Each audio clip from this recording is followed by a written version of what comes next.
सिंह को बैठने के लिए ना कोई आसन नहीं चाहिए, सिंह जहाँ बैठ जाएगा वही सिंह आसन हो जाएगा। बस आप अपनी शक्ति पहचान लो कि आप हो कौन। मैं दिल्ली पुलिस में जनरल कैटेगरी से भर्ती हुआ था। एक्स रेसलर थे वहाँ के, वो सब मजाक उड़ाते थे, मुझे कमरा नहीं मिलता था सोने के लिए। सबसे ज़्यादा सस्पेंड दिल्ली पुलिस में ही हुआ होगा मेरे हिसाब से उस दौरान से। हम कहते हैं पुलिस रिश्वत लेती है, पुलिस ये करती है, मगर एक्चुअली देखा जाए ना तो पुलिस की जो जॉब है ना वो थैंकलेस है। एक बार एक ऐसा इंसिडेंट हुआ, मैं आज बताऊंगा, किसी को बताया नहीं मैंने आज तक। एक मिट्टी कुश्ती हो गई कोई इटली से सारी में। वो बोले कि भैया आप कुश्ती खेलने आओ, हम आपको इतने पैसे देंगे और ये चीज़ है, ये चीज़ है। कोई मिट्टी की पता नहीं वर्ल्ड चैंपियनशिप क्या करवा रहे थे। और तब कबूतरबाजी बहुत चल रही थी। जब वो दलेर मेहंदी साहब पकड़े गए थे, एक सतविंदर बिट्टी कोई सिंगर थी वो पकड़ी गई थी। क्या कनेक्शन है पहलवानों का और हनुमान जी? देखिए पहल माने प्रथम, आह्वान माने हर चीज़ में। जो इंसान शारीरिक रूप से, मानसिक रूप से, अनुशासन रूप से प्रथम होता है पहलवान होता है। देवता होता है देने वाला। तो एक हनुमान जी ऐसे देवता हैं जो इन पंच तत्वों के साथ में जो विराजमान है हर जगह पे। कई बार ये कहा जाता है कि ये जो शो है बिग बॉस 13, क्योंकि बड़ा क्रेज है इस प्रोग्राम को लेकर के सब में, तो कहा जाता है ये स्क्रिप्टेड शो है और तय होता है पहले से कि कौन विजेता रहेगा। या विनर वोटिंग क्या है कि वो पब्लिक के हाथ में है, चैनल के हाथ में, किसके हाथ में, वो उसके बारे में नहीं जानता। वो जाने। अगर आज मुझे बिग बॉस ऑफर करें ना आज के टाइम पे, बिल्कुल नहीं जाऊँ, क्योंकि पता क्या है, वो स्मृति जी वो अपने जैसे इंसानों के जाने का शो नहीं है।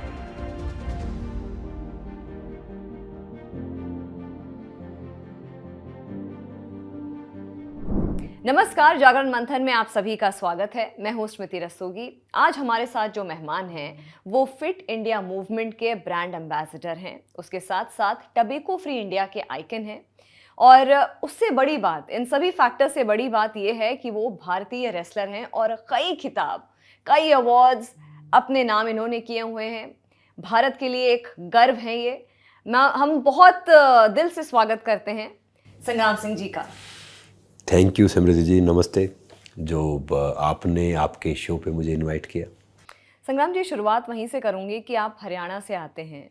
आप की एजुकेशन के बारे में समझना चाहेंगे। आपकी फैमिली में कौन कौन है, किस तरह का आपका कनेक्शन है अपने परिवार वालों से? देखिए स्मृति जी, मोस्टली क्या है कि मैं बहुत एक हम्बल बैकग्राउंड से आया हूँ, और मेरे परिवार में मेरे पिताजी हैं, वो एक आर्मी में सिपाही थे, सोल्जर थे, अभी रिटायरमेंट आ गई उनकी। मेरी मदर हाउसवाइफ है। तो एक मेरा बड़ा भाई है और एक मेरी बहन है बड़ी, जो सबसे, एक मैं हूँ। वो दोनों थोड़े पढ़े लिखे हैं। जो बड़ा भाई है वो हरियाणा गवर्नमेंट में जूनियर लेक्चरर है, यानी डीपी है। सिस्टर थी, वो भी टीचर थी, फिर बच्चों के लिए उसने जॉब छोड़ दी। एक मैं था, मैं थोड़ा नालायक था, थोड़ा पढ़ाई में ऐसा ही था। तो सबके अलग अलग रास्ते बने, मुकाम बने। बाकी काफ़ी हम्बल फैमिली से मैंने शुरुआत की। वहाँ से शुरुआत की कि पैरों में जूते नहीं होते थे, बस का किराया नहीं होता था। इवन जो आजकल के बच्चे कहते हैं ना कि हम इस पे बैठते हैं, मैं स्कूल में जाता था ना, तो जो खाद का कट्टा नहीं आता जो खेतों में डालते हैं, या चीनी की बोरी में साथ लेके जाता था, तो उस पर बैठता था हम स्कूल में, सरकारी स्कूल में। तो वहाँ से शुरुआत की। मेरा गांव पड़ता है हरियाणा के रोहतक ज़िले में, मदीना। तो गांव मेरा वैसे अभी बड़ा है, उसमें 3 पंचायतें बनती हैं अब तो, पहले नॉर्मल था। तो देख रहा था, एक नॉर्मल उससे शुरुआत की, ढेर सारी परेशानी रही। फिर मैं थोड़ा सा बड़ा हुआ, जब मैं 3 साल कुछ का था, तो मुझे एक बीमारी हुई, पैरों में दर्द स्टार्ट होना, रूमेटिक अर्थराइटिस, जिसको गठिया बात बोलते हैं। फिर वो बीमारी इतनी फैली कि पहले टखने से, फिर घुटने पे, घुटने से फिर हर हड्डी में आ गई। मतलब मैं अपने हाथ से अपना मुंह नहीं धो सकता था, ऐसे मैं मुंह नहीं खोल सकता था, क्योंकि मैं स्ट्रो पे आ गया था। तो फिर उससे ओवरकम किया, सारी चीज़ें की, कभी यहाँ दिखा रहे हैं, कभी वहाँ दिखा रहे हैं। लास्ट में मैं ठीक हुआ नेचुरोपैथी से, आयुर्वेदा, योगा, इन सब से ओवरकम किया। काफ़ी डॉक्टर भी मिले, काफ़ी ढेर सारी सलाह दी। तो जो मैं यहाँ बैठा हूँ ना, मेरी माँ के कारण बैठा हुआ। मेरी माँ ने कभी हार नहीं मानी। तो डॉक्टर कहते हैं कि ये बीमारी 99.9% क्योरेबल नहीं है, मगर मैं कहता हूँ कि बीमारी 100% क्योरेबल है, बिल्कुल ठीक हो सकती है। जो जर्नी आपकी शुरू हुई रोमेटॉइड अर्थराइटिस से, 8 साल आप व्हीलचेयर पे रहे, उसके बाद आप अभी जहाँ पर हैं, मतलब भारत के लिए इतने खिताब आपने जीते हैं और बिग बॉस 13 में भी आप तमाम उन सेलिब्रिटीज़ के साथ थे। मुझे लगता है कि बच्चा बच्चा आपको उस वक्त जान गया होगा। हालांकि आपकी उपलब्धियाँ इतनी हैं भारत के लिए, जिस तरह से आपने रिप्रेजेंट किया तमाम प्लेटफॉर्म्स पे, लेकिन वहाँ उस व्हीलचेयर से भारत को वो जो तिरंगे का जो कद और ऊंचा बढ़ाया आपने अपनी रेसलिंग से, वो सफ़र कैसे तय हुआ? देखिए, मैं आपको बताऊं कि सिमरती जी, बिग बॉस जैसे आपने नाम लिया, मैंने ढेर सारे शो करने का मौका मिला है, मगर मेरी लाइफ का सबसे बड़ा मोटिवेशन मेरा रिजेक्शन है। जहाँ पे मैं कुश्ती में रिजेक्ट किया गया, उसके बाद मैं स्पीचेस में रिजेक्ट किया गया, मैं टीवी पे रिजेक्ट किया गया, तो मैं हर जगह जहाँ पे आया, फिल्म, हर जगह रिजेक्ट किया गया। आज मैं सारे काम वही कर रहा हूँ जहाँ पे मैं रिजेक्ट किया गया था। और कहते हैं ना कि परमात्मा ना प्रेम से मिलता है, ज्ञान से नहीं मिलता। तो ये सारी चीज़ें हैं ना, अगर आप लाइफ में ठान लो ना, असंभव कुछ नहीं है, कोई सीमा होती ही नहीं, सीमा सिर्फ हमारे माइंड में होती है। तो मैं वहाँ से मैंने स्टार्ट किया। मेरी माँ मेरे साथ थी, एक मेरे गुरुजी थे पंडित सतवीर महाराज, उन्होंने शादी वादी कुछ नहीं की, वो हम सब की रेसलिंग करवाते थे और कहते थे कि मैं चाहता हूँ कि आप सब पहलवान नहीं बनो। तो मैं उसका बड़ा सोचता था। मैंने क्यों बोला, मैं चाहता हूँ कि आप सब हेल्दी बनो, स्वस्थ बनो, ताकि आपके बच्चे हेल्दी हों, उनके बच्चे हेल्दी हों, ताकि हमारे समाज की नस्ल सुधर जाए। तो समाज सुधर गया तो राज्य सुधर गया, राज्य सुधर गया देश सुधर गया। तो मतलब उनकी ये बातें होती थी। तो इस जर्नी में है ना, ये जर्नी बहुत टफ भी रही, बहुत इमोशनल भी रही, बहुत उठा फटक भी रही, और काफ़ी चीज़ें ऐसी आई। याद रख लो, ज़िंदगी में जब आप है ना हार मान रहे हो ना, गिव अप करने वाले हो, तो समझ लो आप सफलता ही बहुत करीब हो, तब हार मत मानो। कहते हैं ना कई बार, किताब पे धूल जमने से या किताब बंद करने से कहानी ख़त्म नहीं होती। तो मेरी ज़िंदगी में भी हर रोज़ उठा फटक होती है, आती है, चलती है, यहाँ से वहाँ, वहाँ से यहाँ। तो फिर धीरे धीरे धीरे धीरे, मगर मैं क्या है कि मैं बहुत पागल इंसान हूँ, सच बताऊँ तो। अगर दुनिया ही कहती है, मान लो अपने देश की आबादी 140 करोड़ है, 139 करोड़, 99,99,999 बोलते नहीं, काम ऐसे नहीं होगा, और मेरे यहाँ से आवाज़ आएगी ना, तो मैं वही करता हूँ। सच बता रहा हूँ, मैं आज भी वही करता हूँ और वैसे ही पागल रहता हूँ।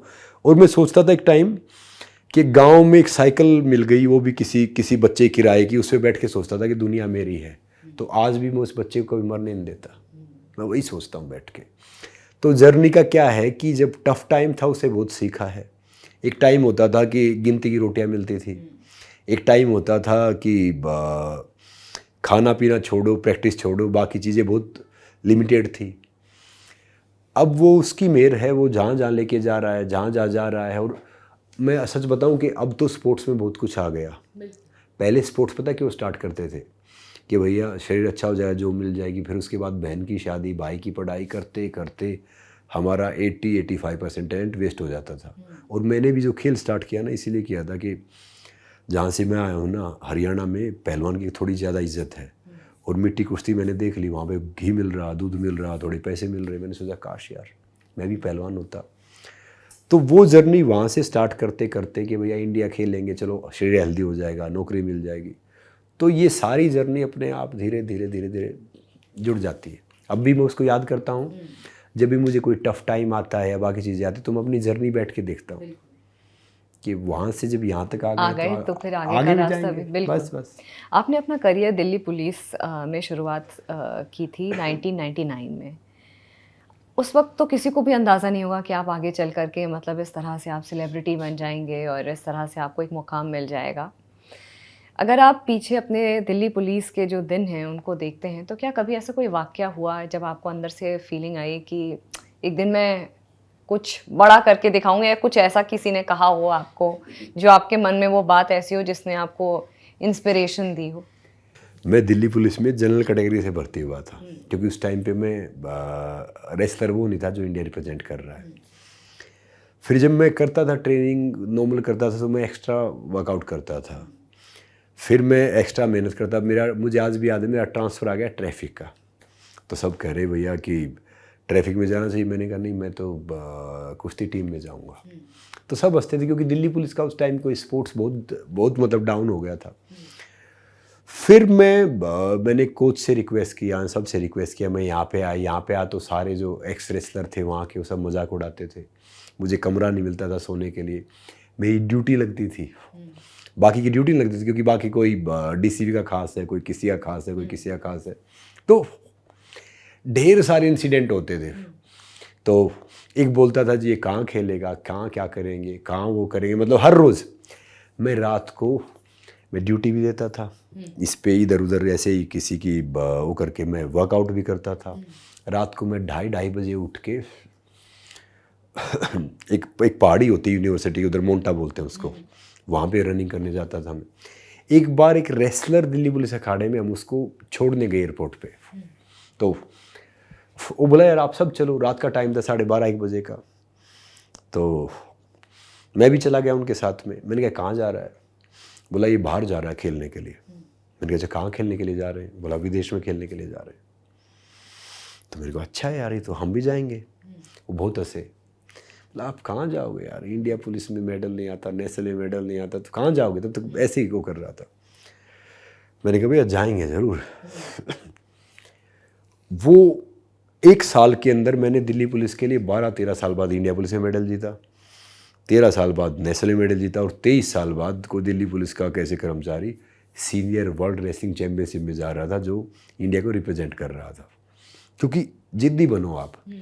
बहुत से कहते हैं ना कि हर चीज़ वो छोड़ देते हैं कि भैया ये चीज़ है ना, ये हो नहीं रही तो इसको नहीं करना।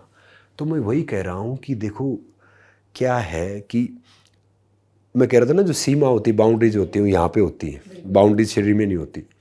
आप जितना चाहो ना उसका वो कर सकते हो। एक टाइम होता था कि मैं आज भी देख रहा हूँ कि सबसे ज़्यादा सस्पेंड दिल्ली पुलिस से मैं ही हुआ हूँ मेरे हिसाब से उस दौरान। तो डीसीपी से मिलना बहुत मुश्किल होता था कि भैया उसको मिल के बताएं कि ये चीज़ ये है या समस्या ये है। तो दिल्ली पुलिस ने, बाकी दिल्ली पुलिस से मैंने सीखा बहुत है। पॉजिटिव बात करूं तो दिल्ली पुलिस से मैंने इतना सीखा है। कई अधिकारी होते थे जो Dipendra Pathak ji special commissioner of police है, दीपक मिश्रा जी होते थे, इन सब ने मेरी बहुत मदद की है। मैं बोलता था बाहर जाना, पैसे नहीं, तो है ना ही पैसे देते थे अपने पास से 20,000, 30,000, 10,000 उस टाइम पे जी। और बोलते थे कहाँ से चुकाएगा, जो दूसरे होते थे। मैंने कहा जी 100 रुपये सैलरी से कटवा दूंगा। तो बोले जी तो होगा नहीं सैलरी से। तो काफ़ी अनुभव मेरा डिफरेंट रहा, काफ़ी कुछ ऐसे मिले कि जिन्होंने मुझे डीमोटिवेट किया। और पहली बार मेरा इंटरव्यू दिल्ली पुलिस का हुआ था, मुझे याद है, मैं साउथ अफ्रीका में एक टूर्नामेंट था और वहाँ पे मैं फर्स्ट आ गया था जी। तो ऐसा लगा कि भैया मैं अब सब इंस्पेक्टर बन जाऊँगा या इंस्पेक्टर बन जाऊँगा, क्योंकि तब मेरी फाइल चल रही थी ऐसे, क्योंकि मैंने back to back India police, ये all India police game, senior national world championship से सब खेल के आ गया था। इंडिया पुलिस उन्होंने सब में मेडल भी जीत लिए थे। तो तब के पॉल कमिश्नर होते थे दिल्ली पुलिस के। तो के पॉल जी ने वो सारी चीज़ की और मैंने सोचा कि भैया आज बना कल बना। फिर कई ऐसे इंसिडेंट हुए कि दिल्ली पुलिस से मुझे मीडिया का महत्व समझ आया, दिल्ली पुलिस से मुझे महत्व समझ में आया कि भैया पुलिस की जॉब कितनी टफ है। क्योंकि जो पुलिस है ना, पुलिस बहुत ईमानदारी से काम करती है और 90% पुलिस वाले आप 40 के बाद बीमार हो जाते हैं, ढेर सारी बीमारियाँ हैं। उनकी फैसिलिटी बहुत लेस है। हम कहते हैं पुलिस रिश्वत लेती है, पुलिस ये करती है, मगर एक्चुअली देखा जाए ना तो पुलिस की जो जॉब है ना वो थैंकलेस है। अब मैं 4 बजे खड़ा हूँगा ना तो मैं रेड लाइट होगी मैं खड़ा मिलूँगा, क्योंकि मैं इस डिपार्टमेंट में रहा हूँ और मैंने इसको बहुत करीब से देखा है। ये देखा है कि ये बेचारे, कोई तो फेस्टिवल आएगा तो ये रोड पे घूमते रहेंगे, ना घर जा पाएंगे। जाहिर सी बात है, 24 घंटे इनकी ड्यूटी है। कई भी हम आराम से सो रहे हैं, सब कुछ कर रहा है। आम में तो देश की रक्षा करती है, मगर जो पुलिस फोर्स है ना, सही मायने में कानून व्यवस्था बना के रखती है। और ढेर सारे इतने अनुभव दिल्ली पुलिस के, जो अच्छे बुरे, बहुत अच्छे, मैं क्या बताऊँ, मतलब मैंने हर पल बहुत सीखा भी है, इंजॉय भी किया। और मैं 1 साल में तो बहुत साल रहा दिल्ली पुलिस के साथ में। अच्छा, मैं ये भी जानना चाहूँगी कि हरियाणा के एक छोटे से गांव से आप निकल करके जब पहली बार विदेश गए थे, अब्रॉड गए थे, तो क्या एक्सपीरियंस था, कहाँ गए थे और क्या एक्सपीरियंस रहा आपका? और ऐसा लग रहा होगा आपको कि मैं कहाँ आ गया, या क्या क्या था उस वक्त आपका अनुभव? मैं हरियाणा से गांव से, जैसे मैं पहले देखते थे जहाज़ ऐसे उड़ते हुए कि जहाज़ पता नहीं कैसे चलता है, मुझे आज भी याद है, मैं पहला ओलंपिक के बाद सबसे बड़ा टूर्नामेंट होता है सीनियर वर्ल्ड रेसलिंग चैम्पियनशिप। मैं सीनियर वर्ल्ड रेसलिंग चैम्पियनशिप में जा रहा था हंगरी बुडापेस्ट। तो मैं अपना खाने का अपना दूध ये चीज़ें लेके गया, मुझे पता नहीं होता था, बाकी चीज़ें लेके गए हुए हैं। और जो कोच था ना हमारे साथ, उसको भी नहीं पता था उस टाइम पे कि भैया फ्लाइट में खाना वाना मिलता है। अच्छा। सब ऐसे ही बैठे हैं। तो वो जर्नी मैंने एक से एक रिक्वेस्ट किया था कि मुझे यहाँ पे बैठने दो। एक रेसलर सीनियर था, वो पहले भी गया था, तो उसने मुझे वहाँ उस खिड़की के पास बैठने दिया। तो पहली बार यूरोप जा रहे हैं, तब पता नहीं था कि यूरोप क्या है या दूसरी कंट्री क्या है। तो मैं उस रात सोया नहीं था, मैं वो सारा देख रहा था कि कैसे प्लेन उड़ रहा है, कैसे जा रहा है, कैसे क्या हो रहा है। और फिर वहाँ पहुँचे तो इतनी साफ़ सफाई, ऐसी कंट्री मैंने पहली बार देखी। इनफैक्ट मैं बाहर ही पहली बार तब गया था। तो वो काफ़ी अनुभव है जब, और पहली बार जब आप इंडिया की टी शर्ट पहनते हो, इंडिया को रिप्रेजेंट करना। हालांकि उस टाइम पे क्या था कि सिर्फ रिप्रेजेंट करने जाते थे, मेडल वेडल जीतने का किसी टारगेट होता नहीं था ना, उसका कोच का वो सब है ना, 20 रुपये टी शर्ट, ये शॉपिंग इसमें लगे रहते। क्योंकि उस टाइम पे क्या था कि माइंड सेट अलग था, और हमारे पास वो फैसिलिटी नहीं थी वर्ल्ड लेवल की। और हमारे पास अगर इंजरी हो गई ना, मुझे आज भी याद है कि जो फेडरेशन थोड़ी टूट रही थी, वीज़ा फ़ी के लिए मैं सुबह से शाम तक घूम रहा था। वो वीज़ा फ़ी के मैं पैसे कहीं से लेके गया था, क्योंकि दिल्ली पुलिस की सैलरी कितनी होती थी, मैंने नॉर्मल रैंक से किया था, तो सैलरी तो ऐसे ही चली जाती थी। तो वो ढेर सारा ऐसा अनुभव था कि वो मैं आज भी याद करता हूँ। चाहे भले ही उसके बाद मौका मिला कि कितनी बार आप बाहर गए, मगर जो पहला जो एक्सपीरियंस है ना, वो मुझे आज भी याद है कि। और इनफैक्ट वो अनुभव क्या था कि गवर्नमेंट, तब पृथ्वीराज चौहान जी स्पोर्ट्स मिनिस्टर होते थे, जो अपने महाराष्ट्र वाले कांग्रेस सरकार थी तब उस टाइम पे आई थिंक। तो वो क्लियरेंस हो नहीं रही थी। कभी देखा कि भाई टीम रुक गई है, और हम निकर में ना सब खाना खा रहे हैं। अशोक होटल में हम पहुँचे सारे रेसलर। तो वो स्पोर्ट्स मिनिस्टर, यार क्या है, क्या कुछ है? मैंने कहा जी क्या कुछ तो हो गया, हमारी टीम, हम ऐसे घूम रहे सुबह से, हमें खेलने जाना है, समझ रहे हो? हम ऐसे वहाँ पे गए थे। और फिर बाद में सारे अनुभव देखना तो मतलब। अच्छा, जो पहली बार आपने, जैसे बात भी आपने जिक्र किया कि इंडिया की टी शर्ट पहनी, इंडिया के लिए जब आपने मेडल भारत के लिए जीत करके लाए थे, वो कैसा पल था उस वक्त? क्योंकि आप कह रहे थे एक माइंडसेट क्योंकि अलग था उस वक्त, ये था कि चलो ठीक है मेडल जीतना सेकेंडरी है। आप खुद ही बता रहे थे कि उस वक्त तो एक अलग माइंडसेट था। एक बार क्या था कि मैं आपको बताता हूँ, एक साउथ अफ्रीका में एक टूर्नामेंट हो रहा था। तो तब किरण बेदी जी, तब ये था कि भाई कमिश्नर बनेंगे, ज्वाइंट कमिश्नर ये थे। तो क्योंकि मैं किरण बेदी जी के अंडर में मुझे ट्रेनिंग करने का मौका मिला थोड़े दिन। मैंने किंग्सवे कैम्प में किया, फिर जाड़ूदा में वो होते थे कि भैया जाड़ूदा में ट्रेनिंग ऐसी होती थी जैसे बहुत सही तरीके से, हॉर्स राइडिंग अलग, खाना अलग, कुछ कोई कमी है तो आप ये लेटर लिख दो। तो उसको पता चला कि भैया एक बच्चा जो यहाँ पे जिसने ट्रेनिंग किया था वो इंडिया को रिप्रेजेंट कर रहा है, वो खेलने जा रहा है। तो फ़ोन मेरे पास उस टाइम तक होते नहीं थे, तो उन्होंने स्पेशल फ़ोन किया और मुझे मतलब बुलाया, बात किया मेरे से फ़ोन पे कि बेटा ये करके आओ और ये करके आओ, और आप है ना जो रैंक डिजर्व करते हो ना उससे ज़्यादा आपको मिलेगा। तो मैंने सोचा भाई अब तो इंस्पेक्टर बन गया पक्का, अब तो कौन रोकेगा, सब इंस्पेक्टर फाइल चल रही है तो छोड़ो। तो वो जब मैं पहली बार गया वहाँ पे, मैं जो खेल रहा था ना, तो मेरे उसमें है ना ये नहीं देख रहा था, तो मैं वहाँ पे फर्स्ट आया। तो वो मतलब एक जो जी जान लगाने का था वो अलग चीज़ थी। और तब के पॉल जी कमिश्नर थे, उनके बाद है ना वो कथा कि भैया ये बनेंगे कमिश्नर, अभी बनने वाले हैं।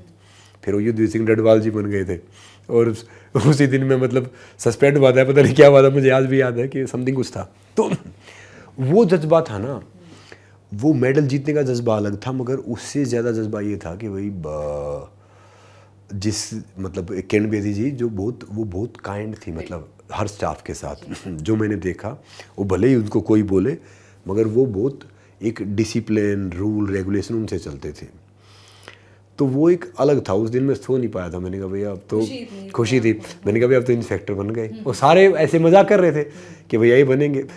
और फिर जो मेरे साथ के रेसलर होते थे ना, जिनको मतलब इवन मैं बीट करता था, वो डीएसपी थे, कोई इंस्पेक्टर था, मैं आज तब तक कांस्टेबल, हेड कांस्टेबल घूम रहा था, मतलब समझ रहे। तो वो उस टाइम पे चीज़ें देखी ना, तो फिर इंसान थोड़ा सा ऊपर नीचे ऊपर करता है कि भैया थोड़ा सा ही लगता है कि छोड़ दो यार, जो होगा होगा। तो मगर वो एक अलग फीलिंग थी कि जब आपका खेलना, ये सारी चीज़ होना। और एक बार एक ऐसा इंसिडेंट हुआ, मैं आज बताऊंगा, किसी को बताया नहीं मैंने आज तक। मैं छुट्टी पे चल रहा था, छुट्टी होती है एक्स्ट्रा लीव, ये बात आई थिंक 2007 की होंगी मेरे हिसाब से, 6-7 की। तो एक मिट्टी कुश्ती हो गई कोई इटली से सारी में, वो बोले कि भैया आप कुश्ती खेलने आओ, हम आपको इतने पैसे देंगे और ये चीज़ है, ये चीज़ है। कोई मिट्टी की पता नहीं वर्ल्ड चैम्पियनशिप क्या करवा रहे थे। और तब कबूतरबाजी बहुत चल रही थी। जब वो दलेर मेहंदी साहब पकड़े गए थे, एक सतविंदर बिट्टी कोई सिंगर थी, वो पकड़ी गई थी। तो मतलब हम ऐसे चले गए उस टीम में, पता नहीं क्या कुछ था क्या नहीं था। और मैं छुट्टी पे था, एक डीसी भी घूम रहे थे वहाँ पे, बाद में वो दूसरे बने। तो उसने कहा कि पहली बार यूरोप जा रहे हो, एक का पासपोर्ट देख के। मैंने कहा जाने दोगे तभी तो सेकंड बार होगा, नहीं तो फिर पहली बार ही रहेगा। तो आप कौन हो? मैंने कहा भाई आप कौन हो? ये मैं ध्यान से बात करो, दिल्ली पुलिस में हूँ। NOC दिखाऊंगा, क्यों डीसी भी लग रहे हो? हाँ लग रहा हूँ, तो मैं देख लेना। फिर मैंने सोचा ऐसे ही मजाक कर रहे। तो उन्होंने क्या किया कि तब वो सब, उस दिन कोई सिंगर थी, कोई रात को उधर वो पकड़ी गई थी, तो उन्होंने, और मैं इतना बेवकूफ़ के पोलन जी, मुझे अपना नंबर दिया था। मैं रात को ना 1:30 बजे उनको फ़ोन कर रहा हूँ, देखे ना जी कोई अपने आप को डीसी भी कह रहा है और मुझे ऐसे रोक रहा है, समझ रहे हो? क्योंकि तब वो था। तो उन्होंने जाने नहीं दिया। फिर वो मुझे बोला सुबह कि यार मैंने कुछ ऐसा लिख दिया, अब तेरी नौकरी बचेगी नहीं। और मुझे बाद में पता चला, मुझे गुस्से में था।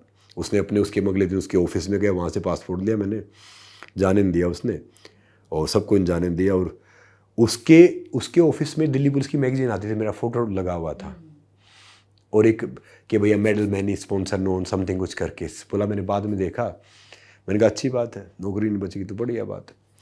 तो या तो मैं प्रमोशन होने वाले थे मेरे सब कुछ, या फिर मेरी नौकरी से इन्होंने मुझे रात में ही सस्पेंड करके डी चला के इन्होंने मुझे डिसमिस कर दिया। मतलब जब सुबह तक चलती रही फाइल, मेरे पास पैसे नहीं, कुछ नहीं। फिर मैं फ़ाइट कर रहा हूँ, मैंने हिम्मत नहीं आ रही। फिर एक वकील किया मैंने, और वकील इन दूसरे वकीलों के साथ मिल गया, सरकार के साथ, उसने मुझे हरवा दिया। तब तक मुझे पता ही नहीं होता था। फिर हरवा दिया, तो फिर मैंने सोचा यार अब पता नहीं अब तो क्या करें क्या नहीं। फिर मुझे एक पता नहीं, मैं ऐसे ही प्रैक्टिस कर रहा था, कौन मिला मुझे याद नहीं। फिर से मैंने केस लड़ा। ये बहुत एक टफ पीरियड था कि नौकरी भैया या तो आप ये बनने वाले हो, या आपकी नौकरी बिल्कुल चली गई है, आपका ये सब चल रहा है। फिर से केस लड़ा, केस जीता, मगर तब तक मैं अपनी ज़िंदगी में बहुत आगे बढ़ गया था। मैं कहता हूँ ना, जो परमात्मा करता है ना, हर चीज़ के लिए अच्छे के लिए करता है। फिर मैं दिल्ली पुलिस से वापस आया, और दीपक मिश्राई जो मुझे बहुत सपोर्ट करते थे उस दिन, वो पता नहीं किस उसमें बैठे हुए थे, उनको किसने मिसगाइड कर दिया था। मेरे उस पर जो डिसमिस का कुछ था, वो साइन उन्होंने किए थे मेरे हिसाब से। किसने किए थे कि भैया इनका तो, क्योंकि मीडिया मुझे बहुत छापता था कि भैया इसकी प्रमोशन क्यों नहीं हो रही, इसकी चीज़ें क्यों नहीं हो रही, इसका ये क्यों नहीं हो रहा। और एक मेरा दोस्त मिला था, मेरा दोस्त बना कि यार आप तो यहाँ इस चीज़ के लिए आप डिजर्व नहीं करते। फिर मैं प्रोफेशनल रेसलिंग में चला गया था, क्योंकि यहाँ पे मेरे पास पैसे नहीं होते थे, कुछ नहीं था। मैं रशिया गया या बाकी जगह गया, ऐसे ही बाइक बेच के सब करके। फिर मैंने सोचा था अब मैं दिल्ली पुलिस छोड़ूंगा। फिर ये मुझे छोड़ने नहीं दे रहे, मेरी जान दूँ तो एक्सेप्ट नहीं करें, ये चीज़ें नहीं करें। तो तब जर्नी से लेके फिर मैंने दिल्ली पुलिस छोड़ी। उसके बाद मैंने ढेर सारे शो किए, सब कुछ किया। फिर मैं दिल्ली पुलिस का, मुझे कमिश्नर का फ़ोन आया कि भैया दिल्ली पुलिस का चेहरा बनना है। तो मैंने कहा दिल्ली पुलिस का चेहरा, तो मैं तब, हालांकि किसी कारण से वो मैं कर नहीं पाया, क्योंकि मैं उस टाइम बाहर शूटिंग कर रहा था किसी शो की। फिर आज मैं जब कई बार लबासना जाता हूँ ना, जो IAS IPS IRS रहते हैं उनको वो करने, तो मैं अपने INT कार्ड की कॉपी आज भी रखता हूँ मैं, मतलब नॉर्मल कॉपी, उसको मैं देखता हूँ, फिर मैं हंसता हूँ, तब जाता हूँ। तब मैं उनको सिखाता हूँ कि भैया देश ऐसे चलाओ। क्योंकि ओवर द पीरियड जहाँ से मैं आया हूँ ना, मेरी वैल्यूज़ बहुत स्ट्रॉन्ग है, मोरल वैल्यूज़। मेरी माता जी ने, या जो गुरुजी था वहाँ से, मैं गुरुकुल में पढ़ा थोड़े दिन। तो हार्डकोर में वहाँ से आया, तो वैल्यूज इतने स्ट्रॉन्ग थे। मगर मैंने एक बात जानी, एक बात देखी कि सिंह को बैठने के लिए ना कोई आसन नहीं चाहिए। सिंह जहाँ बैठ जाएगा वही सिंह आसन हो जाएगा। बस आप अपनी शक्ति पहचान लो कि आप हो कौन। अगर आपने वो पहचान लिया ना, तो फिर आपके लिए कोई चीज़ मुश्किल है ही नहीं। तो ये ढेर सारा दिल्ली पुलिस का बहुत इंसिडेंट ऐसे हुए, यहाँ से मैंने बहुत सीखा। फिर आया, फिर रिजाइन दिया। एक बार मैंने सोचा था छोड़ दो भैया, नहीं कर दो। फिर मैंने कहा नहीं, नाम अपने वो करो। फिर कई अधिकारी बहुत अच्छे आए जिन्होंने रिक्वेस्ट किया कि भैया आप ये करो और आगे फर्दर करो लाइफ में, मगर चला।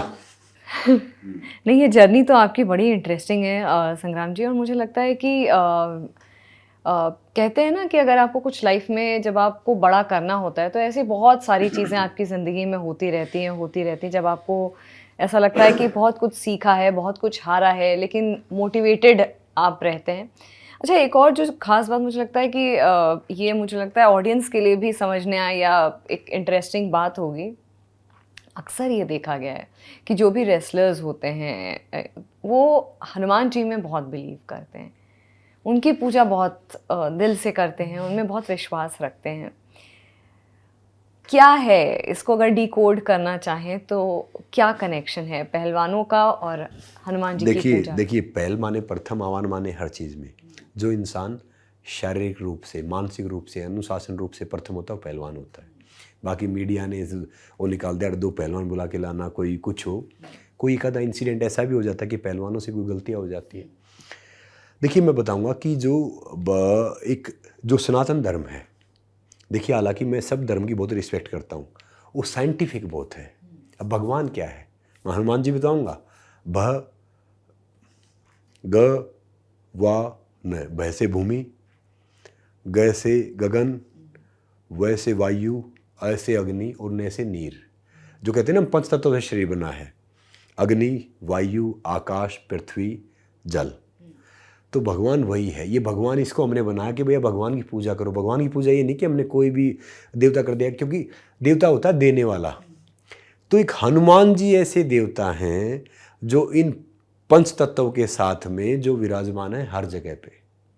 तो जो भी कोई भी पावरफुल स्पोर्ट्स करेगा, कोई भी कोई चीज़ करेगा, खेलेगा, तो हनुमान जी की पूजा सब करेगा।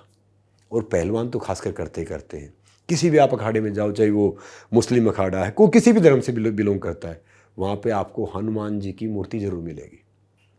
क्योंकि हनुमान जी ताकत का, डिसिप्लिन का, एक समर्पण का वो प्रतीक है। और मैं सच कह रहा हूँ कि मुझे हनुमान चालीसा और ये सब है ना, मेरी उंगलियों पे याद है। मैं हर रोज़ रात को जब तक मैं हनुमान चालीसा नहीं करता या मैं कुछ लिखता नहीं, तो तब तक मैं सोता नहीं। चाहे मैं कहीं पे भी हूँ, रात है, दिन है, कुछ भी है। इवन एक मैं शो कर रहा था, इवन आप सब के साथ ही, उस दिन बहुत लेट हो गया था, उसके बाद भी मैंने हनुमान चालीसा किया और वो सारी चीज़ की। तो आप चौपाई लिखते हैं कि आप? मैं है ना, मैं एक कोरे कागज़ पे सीताराम लिखता हूँ और मैं उसको ट्यूसडे को फिर मैं हनुमान जी के मस्तक पे चढ़ा देता हूँ। कोशिश करता हूँ, हनुमान चालीसा मैं हर रोज़ करता हूँ। और जहाँ से मैं हूँ तो, और मैं प्योर वेजिटेरियन हूँ। अच्छा, मैं ये भी चीज़ आपसे संग्राम जी पूछना चाह रही थी। अक्सर ये प्योर वेजिटेरियन वाला, क्योंकि आप तो प्योर वेजिटेरियन, अक्सर प्योर वेजिटेरियन को ये कंसिडर किया जाता है कि ताकत नहीं होती है, या क्या ही खाते होंगे वेजिटेरियंस को, क्या ही मिलता होगा, जितना आपको प्रोटीन और जितनी स्ट्रेंथ आपको मीट खाने से आती है, या आपको चिकन खाने से आती है, या नॉनवेज खाने से आती है, वो ताकत वेजिटेरियंस को नहीं आ सकती। आप क्योंकि मुझे लगता है एक परफेक्ट एग्जांपल हैं, क्योंकि आप हमेशा से वेजिटेरियन रहे हैं? जी, मेरे घर में अगर अंडा ही बन जाता था, मेरी दादी बर्तन बाहर फेंक देती थी। मैं वहाँ से आया हूँ।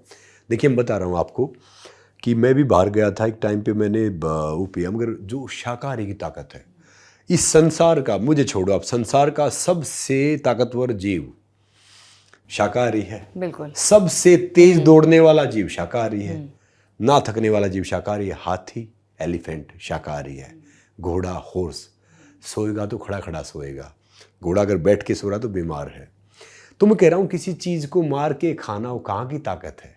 ये पता नहीं ये वहम किसने डाल दिया है, क्यों माइंड में डाला है कि भैया अगर आप नॉनवेज खाओगे तो आप ताकतवर बनोगे, आप अंडे खाओगे ताकतवर बनोगे।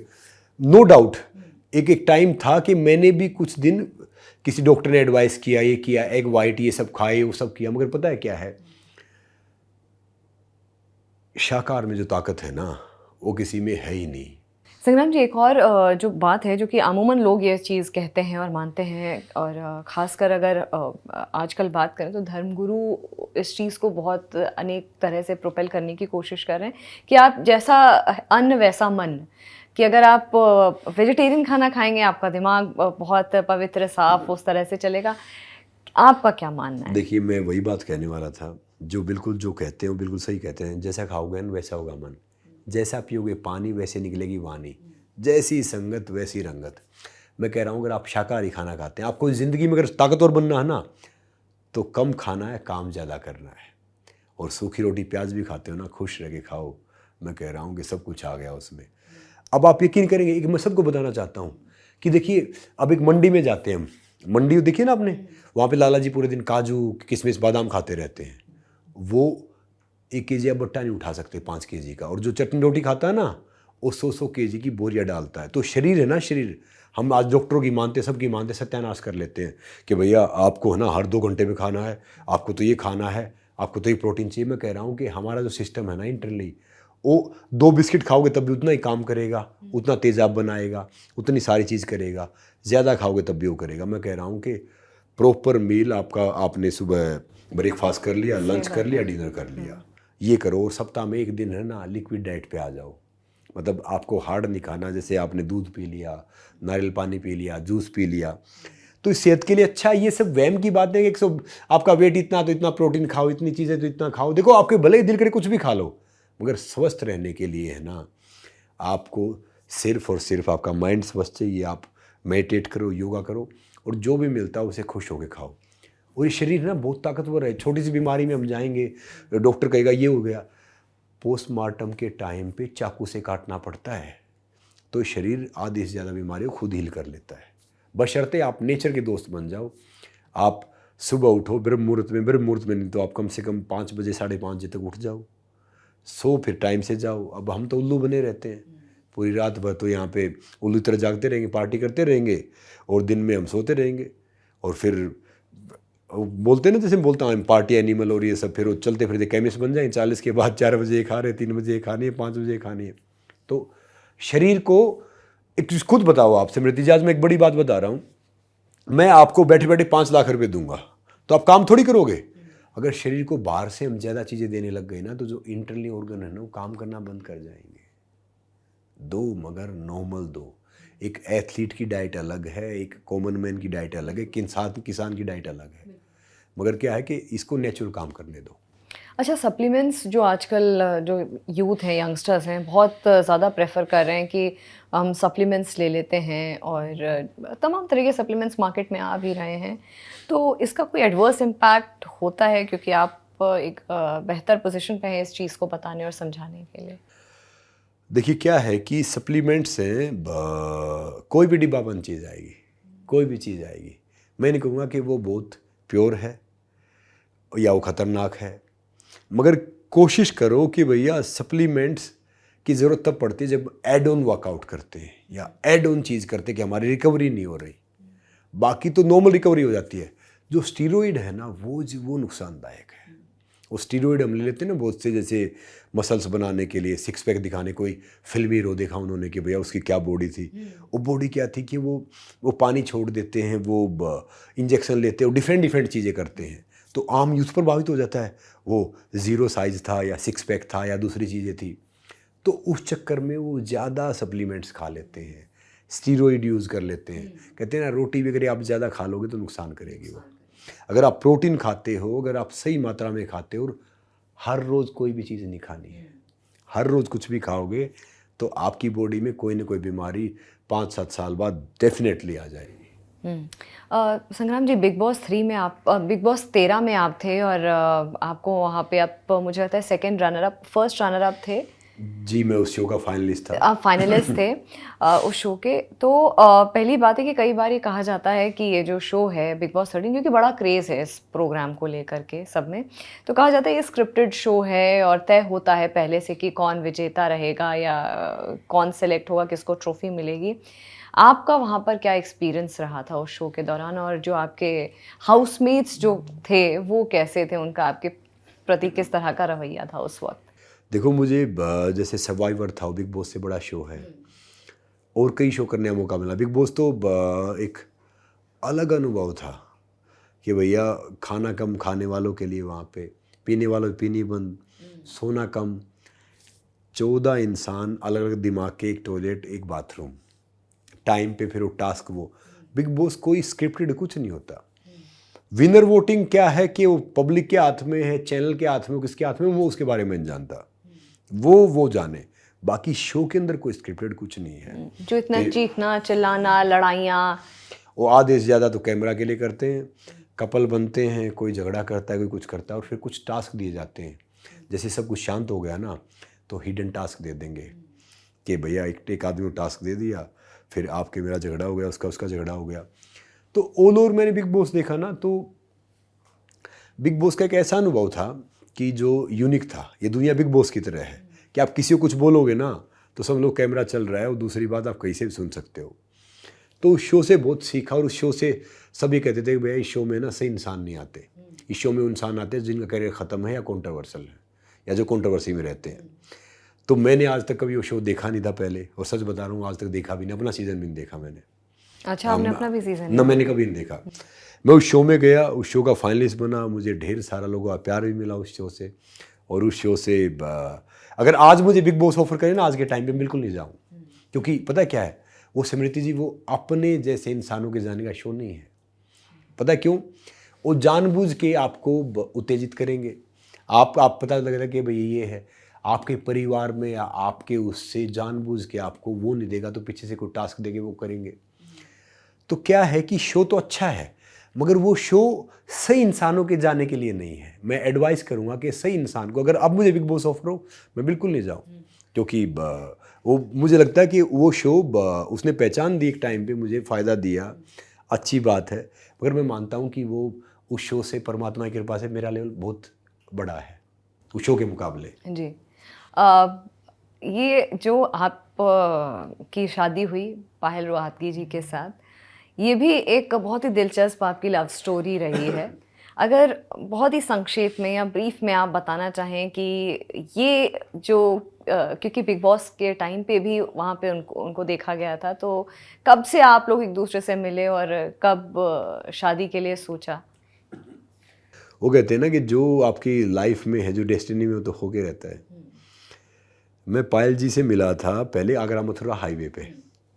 मैं कुश्ती लड़के आ रहा था, उनका कोई ऐसे ही प्रोग्राम था, तो वहाँ पे मैं लोगों की मदद करने का क्रेज़ था कि भाई ऐसा की मदद करते। कई बार इसमें उल्टा भी पड़ा है मेरे ऊपर कि भाई आप मदद करते हो ना, तो किसी को हॉस्पिटल पहुँचा और उसको कुछ हो गया। तो फिर इनसे सही तरीके से मिला मैं सर्वाइवर शो में। एक सर्वाइवर शो था, उसमें 11 सेलिब्रिटी थे, 11 कॉमनर थे। तो ये सारे, थोड़ा खाना होता था, 2 जोड़ी कपड़े, वो शो बहुत बड़ा था। मतलब मेरी नज़र में बिग बॉस तो उसके सामने बहुत छोटा शो है। मेरा 45 दिन में 18 kg वेट कम हुआ था। तो क्या था कि वहाँ पे सब कहते थे I am there for you, I am there for you, और उठते कहते थे इससे बच के रहना भैया, ये खतरनाक है। तो वहाँ पे उस शो के दौरान में मिला था, 2-3 लड़कियाँ थी भैया कि कैसे क्या, कौन इसकी फैमिली में क्या करता। तब इनके मदर फादर अलग रहते थे। इनके मदर फादर को मैं साथ में लेके आऊँ 13 साल बाद, 13 से भी ज़्यादा साल बाद। हाँ, बिग बॉस का एक इंसिडेंट याद आ गया। मैं एक 20 रुपये निकर और 30 रुपये निकर 20 रुपये टी-शर्ट पहने गया था, क्योंकि वो डेयरी में मिलती थी ना अखाड़े के बाहर ऐसे। तो वहाँ पे सब कहते थे कि भैया ये मैंने शर्ट खरीदा 1 लाख का, 2 लाख का। तो मुझे पता नहीं होता था कि इतने महंगे शर्ट भी आते हैं। जैसे सलमान जी ने पूछा था कि भैया कौन कैसे आया, तो मैंने कहा घर खरीदा था उसकी, ये बोले इतने पैसे दे देंगे, तो मैं इसलिए आ गया। तो वो जो कहते थे ना, देखो बिग बॉस क्या है कि ज़िंदगी में आप रियलिटी से जुड़े रहो। एक दिमाग का एक इंसान रखता था। जैसे मैं वहाँ पे सिर्फ अरमान जी को जानता था, 1-2 को जानता था, क्योंकि अरमान जी की मैंने नाग वाली फिल्म देखी थी, और मैंने इसको बोला पाजी यार मैंने आपकी एक नाग वाली फिल्म देखी, मगर आप सच्ची में नाग हो यार, क्योंकि वो झगड़ा बड़ा ऐसे करता था। तो मैं उससे ऐसे वो करता था, तो मैं सबसे ऐसे नॉर्मल मस्ती करता था। वो पब्लिक को वो चीज़ अच्छी लगी। मैं झगड़ता था नहीं, बाकी चीज़ें करता था। अरमान से तो मेरा झगड़ा हुआ था एक बार, पता नहीं किस कारण से हुआ था, मगर वो शो था। मैं शो इसलिए देखता कि देखूँगा ना उसने ये बोला, उसने बोला, क्यों मैं अपने माइंड में कुछ लूँ, उनके लिए सोचूं। तो इन्होंने बोला था जो अखाड़े में पले बड़े होते हैं ना, उनको इज्जतदार आदमियों में कैसे बैठना, तहजीब नहीं होती। यार मान ने पता नहीं किसने बोला था उस शो में।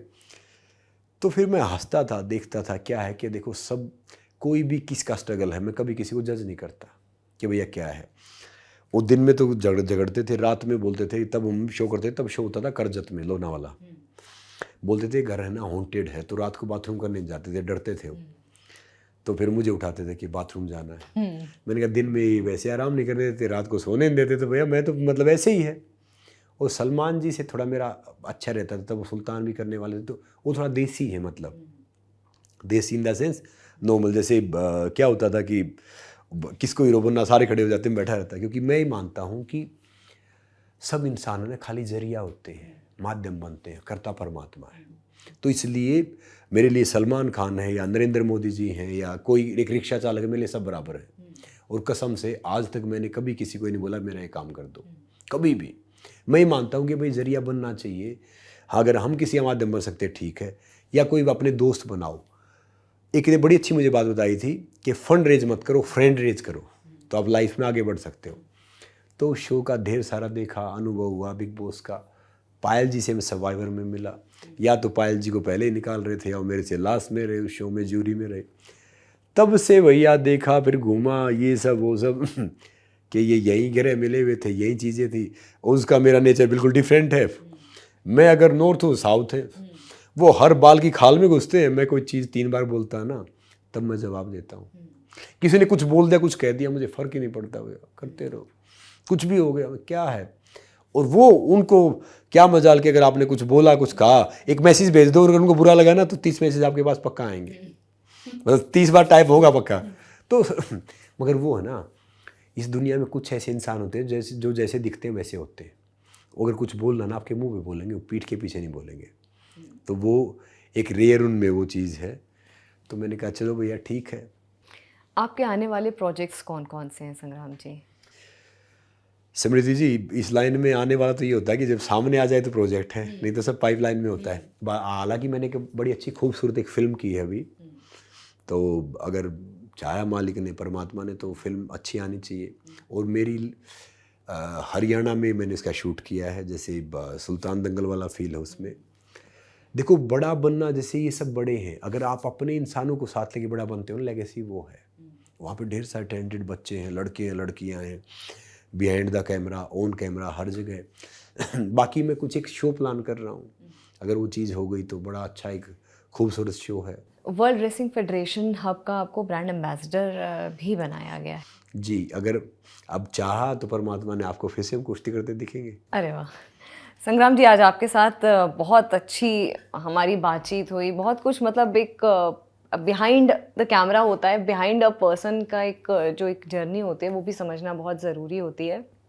और आप जैसी पर्सनालिटी को समझना, जानना, क्योंकि इंस्पिरेशनल स्टोरी है ये। तो बहुत अच्छा लगा आपसे बात करके।